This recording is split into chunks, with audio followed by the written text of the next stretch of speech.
আসসালামু আলাইকুম। নেসারাবাদ 11 কিলোমিটার। এই রাস্তাটি হলো নেসারাবাদ জালকাঠি রাস্তা। এই রাস্তাটি জালকাঠি কীর্তিপাশা হয়ে ইদালকাঠি হয়ে স্বরূপকাঠির দিকে চলে গেছে। তো আপনারা দেখতে পাচ্ছেন জালকাঠি শেষ করে আমরা স্বরূপকাঠিতে যখনই ঢুকেছি তখনই রাস্তা ভাঙা শুরু হয়েছে। জালকাঠির ভিতরে যতটুকু রাস্তা ছিল ততটুকু সুন্দর, একদম পরিপাটি কার্পেটিং। একটু রাস্তা ভাঙা ছিল না, এমনকি রাস্তার মার্কিং পর্যন্ত করা ছিল। কিন্তু আমরা যখনই স্বরূপকাঠির ভিতরে ঢুকেছি তখনই ভাঙাচুরার রাস্তা শুরু হয়ে গেছে। এটা এই রাস্তার চিরাচরিত চিত্র। আমি যখনই এই রাস্তায় আসছি তখনই দেখছি এই একই রকম চিত্র সবসময়। আমাদের স্বরূপকাঠি উপজেলার রাস্তাগুলো ভাঙা, কিন্তু যখনই আমরা জালকাঠির ভিতরে ঢুকেছি তখনই রাস্তাগুলো একদম সুন্দর, পরিপাটি এবং সুন্দর। আপনারা দেখতে পাচ্ছেন রাস্তার পরিস্থিতি এতই খারাপ যে চলার অনুপযোগী প্রায়। বিশেষ করে এই বছরে আরও বেশি খারাপ হয়ে গেছে রাস্তা। আসলে দুই জেলার মাঝে কতটা পার্থক্য, এই রাস্তাটি না দেখলে আপনারা হয়তো বিশ্বাস করতেন না। পিছনে রেখে এসেছি আমরা জালকাঠি জেলা, আর আমরা পিরোজপুর জেলার স্বরূপকাঠি উপজেলায় ঢুকেছি। তো এই স্বরূপকাঠিতে রাস্তাঘাটের পরিস্থিতি তেমন একটি ভালো নাই। এক জায়গার থেকে ভালো হলে অন্য জায়গার থেকে আরও খারাপ হয়ে যায়। সমন্বিতভাবে রাস্তাঘাটের হাল তেমন একটি ভালো না। এই রাস্তা ধরে আমরা জালকাঠি যাতায়াতে খুবই ভালো ছিল, খুবই কাছে ছিল জালকাঠি এই রাস্তা দিয়ে। কিন্তু এই রাস্তার বেহাল অবস্থার কারণে কাছে হওয়ার পরেও অনেকেই এই রাস্তাটি অ্যাভয়েড করে চলে। স্বরূপকাঠি থেকে জালকাঠি সবচেয়ে কাছের রাস্তা হলো এটি। এই রাস্তা দিয়ে খুব সহজেই আমরা জালকাঠি যেতে পারি এবং আসতে পারি, কিন্তু এই রাস্তার বেহাল দশার কারণে আমরা এই রাস্তা দিয়ে খুব কমই চলাফেরা করি। একটা কথা আছে, সুপথ দূরও ভালো। সেই কারণে আমরা যেই রাস্তাটি ভালো সেই রাস্তাটিতে আমরা চলে যাই এবং এই ভাঙাচোরা রাস্তা আমরা এড়িয়ে চলি। যে কারণে এই রাস্তায় যানবাহনের সংখ্যাও খুব কমই দেখতে পাচ্ছেন। এই রাস্তায় আসার পরে খুব কমই আমার চোখে যানবাহন ধরা পড়েছে। এই রাস্তাটি যারা এড়িয়ে চলতে না পারে তারাই শুধুমাত্র এই রাস্তায় আসে, এছাড়া অন্য কেউ রাস্তায় আসে না। আসলে এই রাস্তাটি আমাদের জালকাঠি যাওয়ার জন্য কাছাকাছি হলেও এই রাস্তাটিতে আমরা আসি না শুধুমাত্র এই ভাঙা থাকার কারণে। এই রাস্তার দুই পাশের প্রাকৃতিক দৃশ্য অসাধারণ।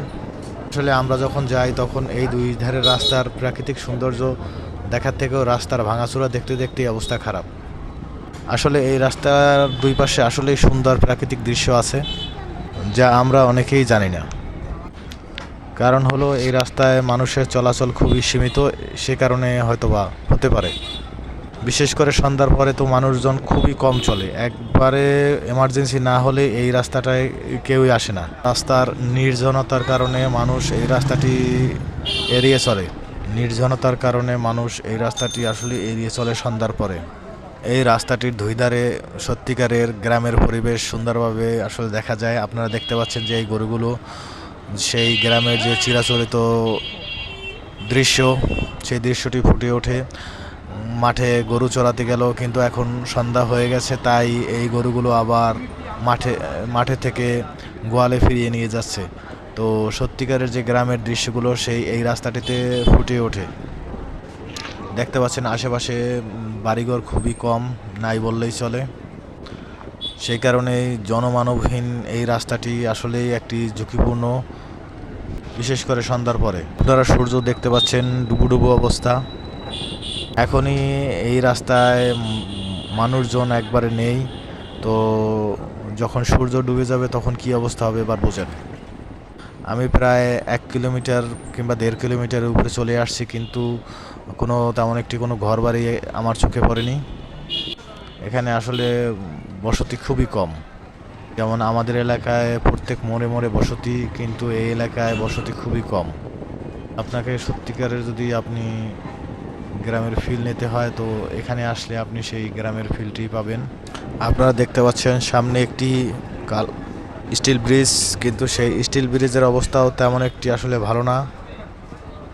আপনার ডাইনের রাস্তায় চলে গেছে মাদ্রা বাজার, এখান থেকে ডানে চলে গেছে মাদ্রা বাজার, এবং সামনে হলো একটি বাজার। এই বাজারটার নাম হলো দলহার বাজার সম্ভবত, আসলে এটার নামটা তো আমি ভুলে গেছি। সেই গ্রামের বাজার যে বসে দেখতে পাচ্ছেন আপনারা কত সুন্দর চিত্র। এই যে সামনে একটি ব্রিজ, এর ব্রিজের বাম দিকে চলে গেছে জুলুহার, আর ডান দিকে আমরা যাব ঈদেলকাঠির দিকে, ঈদেলকাঠি হয়ে স্বরূপকাঠির দিকে।